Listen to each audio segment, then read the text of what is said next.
out there, Keto family. My name is Sherry and I'm keto on a budget. And today we're going to do a meal prep. We're not going to do a weekly meal prep because I don't have enough meat in the freezer in order to do the entire week. It has gotten very expensive, and I will talk in the next video about some things that I have found in order to keep the budget down where it comes to meat, since the prices of meat seems to be going up so high. So, with that to be said, I'm going to show you what we are going to have for dinner tonight. It is a Philly cheesesteak casserole. So let me show you the ingredients. Okay guys, first off we are going to start with this beef shaved steak that I picked up from Costco. This is $4.99. The price of that has not gone up yet. And I did get several. I got 3 packages of those. I'm cooking one right now. I have the other 2 in the freezer.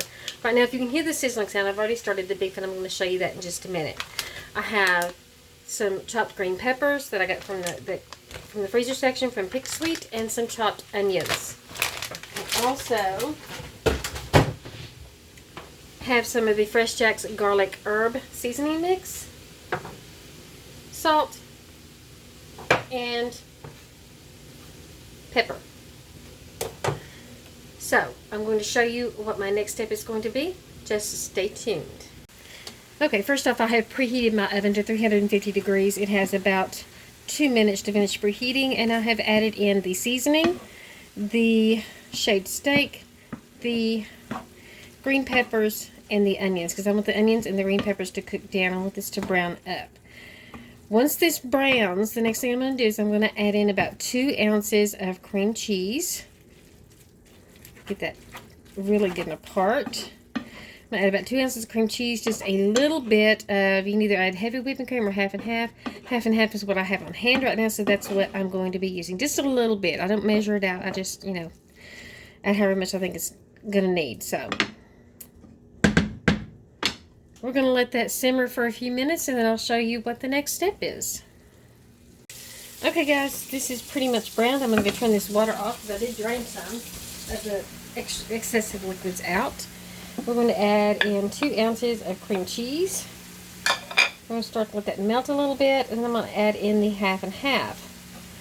You can do this with ground beef, and I do this is like basically cheeseburger casserole modified.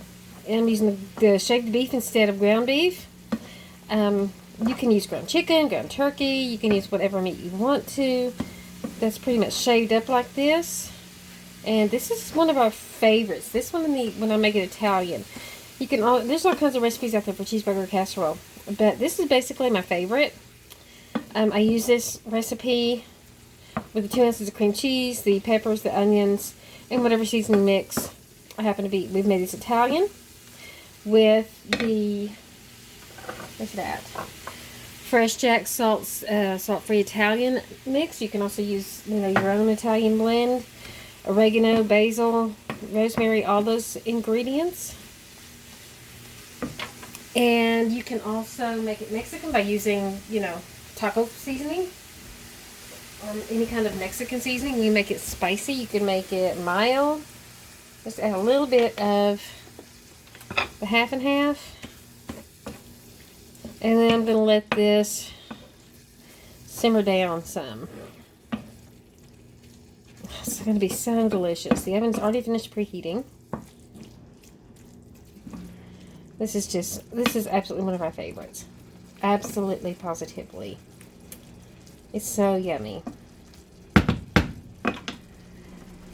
Alright, I'm going to let that simmer down for a few minutes, and then we're going to add it to the casserole dish, and I'll show you that in the next step.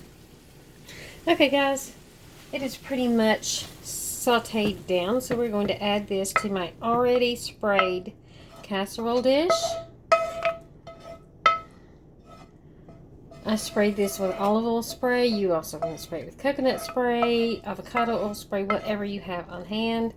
Just try to stay away from the canola and vegetable oil spray, because that stuff's inflammatory and bad for you. Yeah. Okay, now that that's in the dish, the last ingredient is provolone cheese. Because you cannot have a Philly cheesesteak casserole without the provolone. And I'm going to have to get some scissors to open it because it's impossible to pull that little red strand it's got there. This is a double pack. I love provolone. Even better. You know, I haven't tried making truffles with provolone. That'd probably be a good idea. I'm going to try that.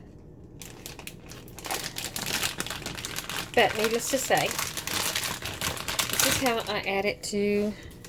It comes with these lovely little pieces of paper. And not the paper in the dish. We're going to put that on there. We're going to put the next layer on there. And then we're going to take the next one, and then we're going to start ripping it up. And just adding it in so that the entire dish will be covered with provolone cheese.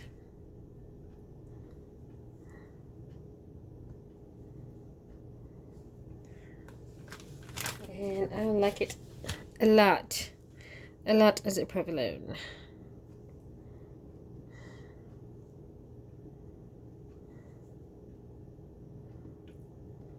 There we go. It's covered all up, and it's gonna be so nice and melty and delicious. And I like to use this whole thing. And what, the last piece I'm gonna eat. Okay, she's going to 350 oven. I'm gonna put it on for 30 minutes. Probably doesn't need that long. I think I'll put it on for 20 minutes and then check it. Maybe add another 10. So we're gonna do that. And I'll show you the finished product when we're done. Okay, that's the finished product, but literally as soon as I got it out of the oven, they were digging into it. My husband was digging into it. So anyway, that is what my bowl looks like. It's got the cheesiness with the the provolone cheese, the shaved beef, and the peppers and onions. And this is going to be a delicious, delicious dinner.